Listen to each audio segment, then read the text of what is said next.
Hello, everybody. So I've waited a while to give my thoughts on the Burnett Sitzer case. I did not give my thoughts throughout the trial. I have in private settings as well as when I've been coaching brokerages and when I've been coaching a lot of the agents that I'm working with right now. I have said what my thoughts are in regards to this and I've been very clear with this. I didn't think that this was something that NAR and the defendants had a very good shot of winning. Now, I'm going to talk to you a lot about my thoughts in the industry right now, currently, based on my 20 plus years coaching, training, and selling homes, working with buyers, and being a big proponent of buyer agency.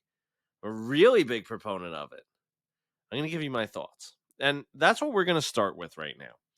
Now, if you are listening to what I'm about to say, and you are automatically jumping to a defensive standpoint where you're like, hey, I'm really awesome as a buyer's agent. I'm well worth what I make on a sale, on a transaction.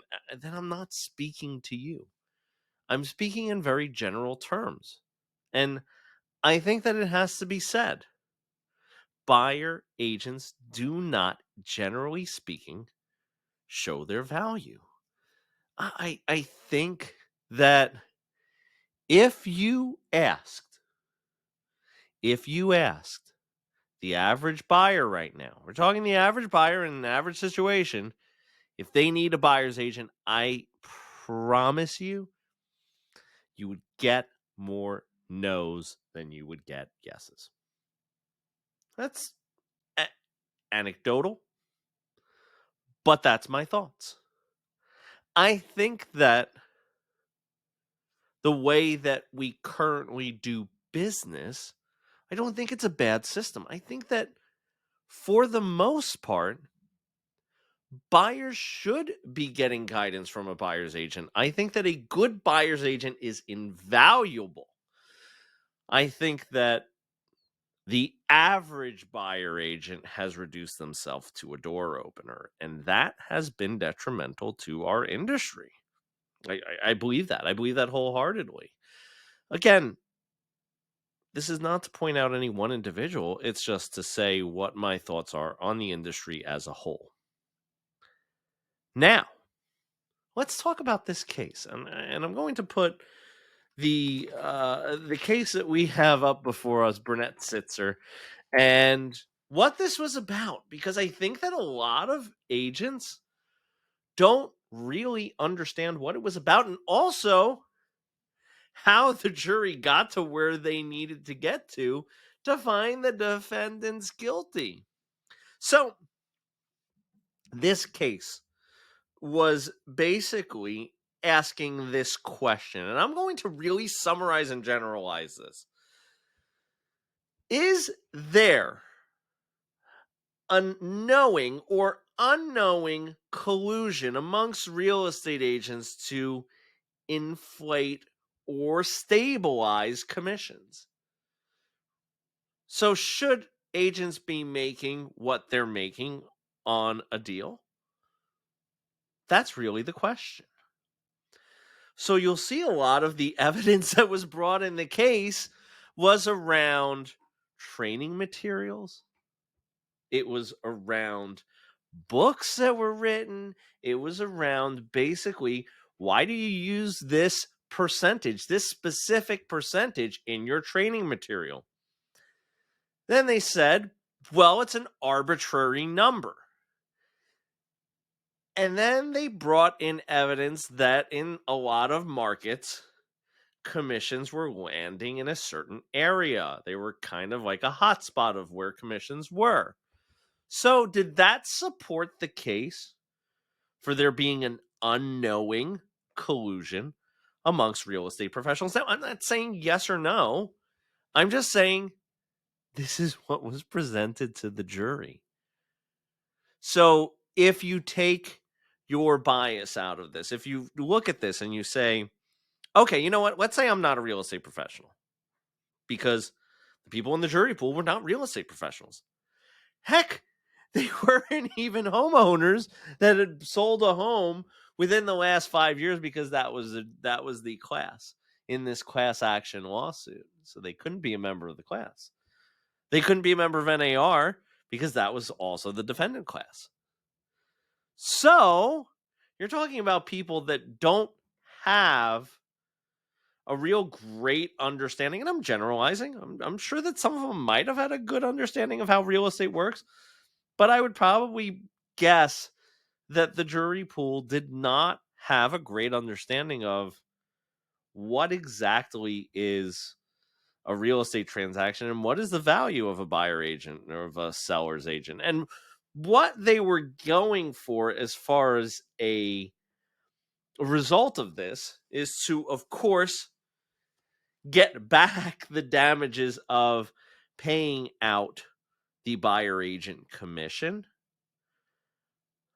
But more importantly, what they were saying is, in tying the overall commission to there having to be a buyer's agent compensation, it artificially inflated what a buyer might actually pay for a buyer's agent. And I'm not going to say that that's an unfair statement. And I think that you also have to understand this, and I'm going to talk about this because I think that a lot of people don't understand the preponderance, and I'm going to actually murder and butcher the spelling of this, the preponderance of evidence. Yeah, I butchered the spelling of that. That's not a shocker. Let's see. I'm going to leave that up there, but I am going to switch to my Google search, and I'm going to show you a little bit about this, because I think that a lot of people don't understand how the jury could get there. So what you have to understand is this. Based on the evidence that was put in front of them, based on all of the evidence, okay, if there was basically a sliding scale, all they had to do was prove that there was a 51% chance that what the plaintiffs were saying was true. That's all they had to do. Listen, if there was a 50-50 and there was just like, look, I don't know, it's flip a coin and maybe there's collusion, maybe there isn't. But if you slightly leaned towards there was some sort of collusion, it is odd that they keep bringing up a specific percentage.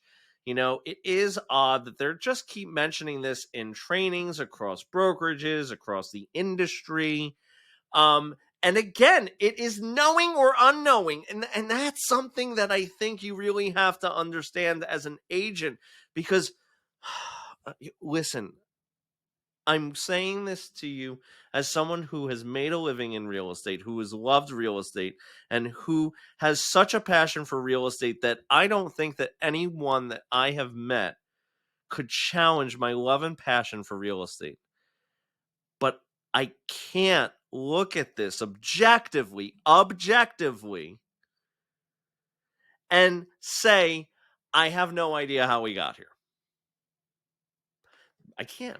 So preponderance of evidence. I really want to talk about this because I think that a lot of the people who are commenting on this, they speak from a place where they speak from a lot of passion, and they speak from it not wanting to lose. And hear me out, I do not want NAR to lose. I do not want NAR to not exist. I think that NAR is an important part of us moving forward as an industry. I think that they are not set up currently to be here long term. I think that this is a really, really, really bad timing thing. I think that if there was stronger leadership, I'm going to call out leadership at NAR. If there was stronger leadership at NAR right now, they could weather this and they could make it through something like this. I don't think that they have that in place. I think this was bad timing, and that's unfortunate because I do believe that NAR does have value to us. So, preponderance of evidence, and I'm going to read this out to you. In legal terms, a preponderance of evidence means that a party has shown that its version of the facts causes damages or fault is more likely than not the correct version. So that means that there is room that maybe NAR and the defendants, are including. And this is just the course of business. This is how we do things. But the jury saw that the plaintiffs were probably more right than not. So the burden of proof, and this is something that I want to talk about. The burden of proof, the party with the burden must convince the fact finder that there is a greater than 50% that the claim is true. And that right there is how we got to where we are. That is how we got to where we are, because I've just laid out some things to you. And again, I'm asking you to be objective as a listener in this. That's how we got there, because of what the case was about, the evidence that was brought forward. And I also think that NAR felt that they were more confident based on the actions that they took, some of the actions in not cross-examining some of the plaintiffs. I think that they felt that their evidence spoke for itself more than it did, and I think they needed to really paint the picture as to the fact that there isn't collusion, whether it be knowing or unknowing. And I think that no one's talking about that either. So the preponderance of evidence was what I think really kind of did it in. I think that was detrimental. I said earlier on that based on who I've listened to and the information that I had, I think they should have settled. They should have settled in this case, because I think that was really probably overall the best option for NAR and the defendants. I think that what Remax and Anywhere did, I think that those were good things. Those are really good things. And I'm going to give a shout out right now, and I should have probably done this earlier. If you are not listening to James Dwiggins, CEO of NextHome, and Keith Robinson, Chief Strategy Officer at NextHome, they are two people that I am really I call friends, I call colleagues, I look up to in this industry. They have done an amazing, amazing job of keeping the NextHome agents and the industry abreast of what's going on with their candid thoughts. And a lot of my thought process has kind of been filtered through their lenses, but I also wanted to kind of give you the preponderance of evidence. Some of the things that I've noticed are just not being said. I listened to the Brandon Mulrenans, the Ricky Caruth, and I appreciate the passion behind defending what we do as a business, because I believe in it wholeheartedly. I believe in the system, but I believe that the fact that what the jury was asked to ultimately do, which is find in favor of NAR based on a preponderance of evidence, it was a really tough pitch. Now, the outcome. What does this mean? We have 1.78 billion in damages. We have treble damages, which means it's going to triple. That basically the amount that's going to come out of this is not going to be that. It's just not, because here's the thing, and James Dwiggins even said this in a webinar today that he gave, and I'm going to give a link down below to that, and I'm also going to shout out their podcast, Unfiltered Podcast, Unfiltered Real Estate. Did I butcher it? Maybe. I don't know. But I'm going to leave some links down below because I think it's important. What I will say is this. They basically said, hey, look, the lawyers are in it for money. They need money. And bottom line is NAR still has to exist. The defendants still have to be able to work to be able to make money so that they could pay back the damages. It's going to be parsed down to a reasonable amount, It's one of those things that we can't just Dr. Evil this and just pinky to the mouth and just go $1 trillion. And no one has it. Like NAR doesn't have that money. It's going to be parsed down. It's going to, once everything gets through. And a lot of people are saying, okay, we're going to appeal this. We're going to appeal this. And basically, the thought that a lot of real estate professionals has is that appeals is going to cause this to be kicked further down the road. No, no, not how it works. And even James Dwiggins says it in, his webinar today. James Dwiggins said, no, how court cases go is that they don't want the defendant to throw money into further litigation. Okay, they're going to have to put a bond up of some sort. Okay, now that the trial has been adjudicated, when you're going for appeals, and that's a process, yes, understood. I think that there's going to be some sort of money that is going to be assessed to the real estate community in some manner, shape, or form. I know Remax has said that they're not charging their agents. They're going to foot the bill for this.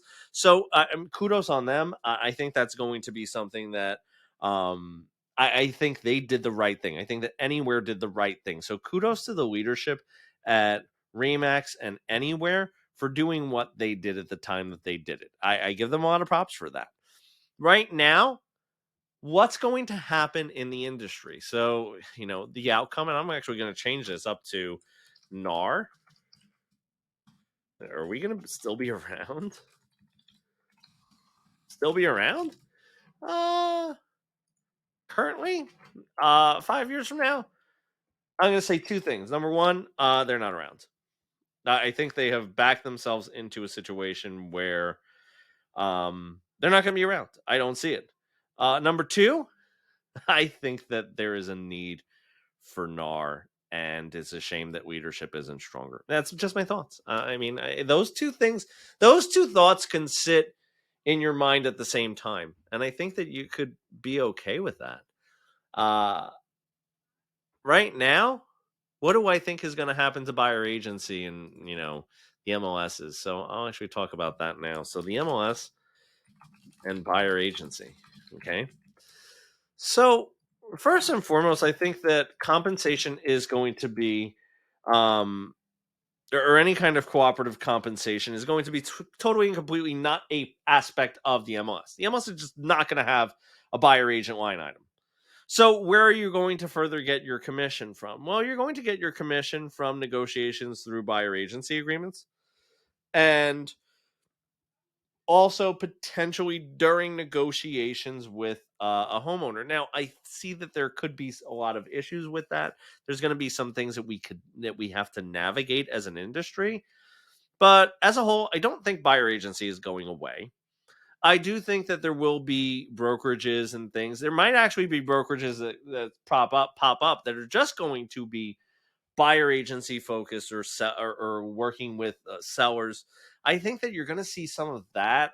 I'm actually curious to see what happens with. There's actually an association out there, a trade organization that actually does just buyer agency, and I wish I knew that off the top of my head. Now, I'm winging a lot of this. Okay, I'm giving you my unfiltered thoughts. I'm giving you a lot of this just off the cuff. So I think that there's going to probably be a boom in different business models coming up, like concierge services. I have a lot of thoughts around that too, and I would love to share them at a different time. But I wanted to kind of get my thoughts out into the world to give you, as someone who might have followed me on Prep Agent, might have passed your real estate exam with my help. You see a lot of real estate professionals giving their 2 cents out there in regards to the industry. But I think that buyer agency will exist. It's going to be different. I think the MLSs are going to exist. They're going to be different. I think that there should be an NAR entity. I don't think it's going to be NAR, but I know there's a need for it. And I really do hope that leadership changes at NAR. I wasn't shocked with the verdict today. I just wasn't. I didn't think that we had a good path to victory. I think there were paths to victory based on what the case was about and what they had to prove, but I think that they struggled in that, and it's a shame. But that's my thoughts. So I'm going to leave some links below. Comment, hit that like button, hit subscribe. Also, my prep agent and my exam prep students, More videos are coming. I do promise that. I just wanted to get these out there and commemorate them. I didn't want to get on camera because I've been my hands have been moving all the time. That's one of the reasons why I usually don't do the camera facing stuff. And I like this a little better. This is just feels like the way that I always interact with you. So please do comment below, hit that like button, and thank you so much for watching. Have a great one, everybody. I'll see you real soon.